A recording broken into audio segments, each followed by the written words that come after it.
ఇప్పుడు ప్రధానంగా ఒక అంశం అండి. అసలు కక్ష సాధింపు చర్యలు ఎందుకు చేస్తా ఉన్నారు? ఇప్పుడు కోర్టు ఆల్రెడీ ఒక ఆర్డర్స్ ఇచ్చారు.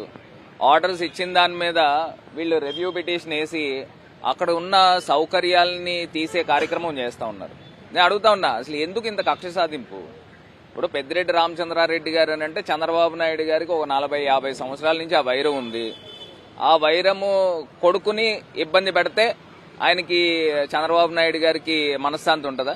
పెద్దిరెడ్డి రామచంద్రారెడ్డి గారి కొడుకుని ఇబ్బంది పెడితే అలా అర్థం కావట్లేదు అసలు. ఇప్పుడు నేను అడుగుతా ఉన్నా, ఇప్పుడు 3,200 కోట్లు అని కదా మీరు స్కామ్ జరిగిందని అంటున్నారు.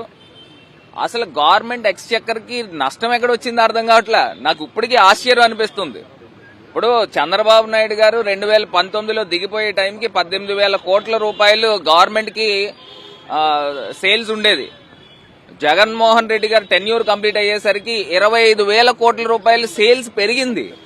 అంటే 7,000 కోట్ల రూపాయల ఆదాయము సేల్స్ పెరిగితే అసలు గవర్నమెంట్ కి నష్టం ఎక్కడ వచ్చింది? 3,200 కోట్లని మీరు ఏ రకంగా ప్రూవ్ చేస్తారు ఇప్పటికీ అర్థం కావట్లా.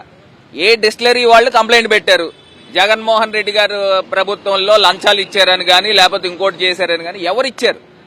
మీరు ఏదో కొంతమందిని అధికారులను తీసుకుని వాళ్ళని అందరినీ కూడా చితక్కొట్టి, ఇప్పుడు మన కానిస్టేబుల్ అదే కదా జరిగింది, గన్మ్యాన్ ని పెట్టి తప్పుడు వాంగ్మూలాలు కన్ఫెషన్ స్టేట్మెంట్లు ఇచ్చి ఇరికిచ్చే కార్యక్రమం చేస్తున్నారు.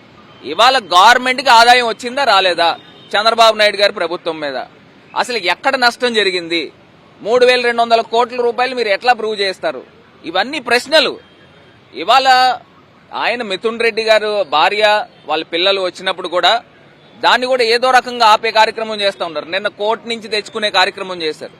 నేను అడుగుతున్నాను, అసలు ఏంటి ఆనందం ఏంటి అని అర్థం కావట్లే ఈ చంద్రబాబు నాయుడు గారికి. అంటే పెద్దిరెడ్డి రామచంద్రారెడ్డి గారి కొడుకుని ఇబ్బందులు పెట్టి ఆయన ఇబ్బంది పడతా ఉంటే ఈయన రాక్షస ఆనందం పొందుతా ఉన్నాడా అని నన్ను అడుగుతా ఉన్నా. ఇది నిజంగా ప్రజాస్వామ్యంలో ఇది మంచి పద్ధతి కాదు. రేపు అంటారు చూసారా, వాడలు బళ్ళు బళ్ళు వాడలు అవుతాయని. ఖచ్చితంగా మాట టైం వస్తుంది. ఆ టైం వచ్చినప్పుడు కూడా ఇప్పుడు మొన్న రామచంద్రారెడ్డి అన్న చెప్పారు క్లియర్ గా, మా ఈ సిట్లుండో నేరుగా విచారణ దర్యాప్తు చేస్తాము, ఏ రకంగా అయితే మీరు చేశారో దానికి 2-3 కూడా ఉంటాయనేది కూడా అవగాహన చేసుకోమని ఈ కూటమి ప్రభుత్వానికి హెచ్చరిస్తా ఉన్నాము. ఇంకా లోకేష్ కూడా ఉన్నారు కదండి, అతనికి కూడా చాలా వయసు ఉంది. పవన్ కళ్యాణ్ గారు ఉన్నారు, అతనికి వయసు ఉంది. ఇప్పుడు చంద్రబాబు నాయుడు గారికి వయసు అయిపోవచ్చు. మరి ఇవన్నీ కూడా ఏ రకంగా ఉంటాయి ఒకసారి మీరు ఆలోచన చేసుకోండి. ఇప్పుడు ఆరోపణలు అనేవి తప్పుడు ఆరోపణలు ఎన్నైనా చేయొచ్చు. ఇప్పుడు తప్పుడు ఆరోపణలు ఎన్నైనా చేయొచ్చు. ఇవాళ జగన్మోహన్ రెడ్డి గారి ప్రభుత్వంలో గతంలో ఆదాయాలు పెరిగినాయి. ఎందుకు గవర్నమెంట్ ఎక్స్చెక్కర్ కి ఏమన్నా నష్టం వచ్చిందా? చంద్రబాబు నాయుడు గారి ప్రభుత్వంలో నాకు తెలిసి ప్రివిలేజ్ ఫీ అని చెప్పి ఒక ఫీ డిస్టిలరీలకు అన్నిటికి కూడా మాఫీ చేశారు. దాంట్లో సుమారుగా నాకు తెలిసి 3,000 కోట్ల రూపాయలు ప్రభుత్వ ఖజానాకి లాస్ వచ్చింది. అది కదా స్కామ్ అంటే, అది కదా క్విడ్ ప్రోకో అంటే.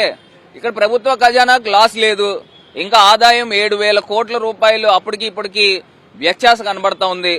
మరి ఎక్కడ నష్టం జరిగిందో అర్థం కావట్లా. మరి ఈ రకమైన పరిస్థితులు దారుణాతి దారుణంగా ఆంధ్రప్రదేశ్ రాష్ట్రంలో కక్ష సాధింపు చర్యలు చేస్తా ఉన్నారు. ఇది మంచి పద్ధతి కాదు. ఖచ్చితంగా మాకు న్యాయస్థానాలపైన గౌరవం ఉన్నాయి. ఖచ్చితంగా న్యాయ పోరాటమే మేము చేస్తాం.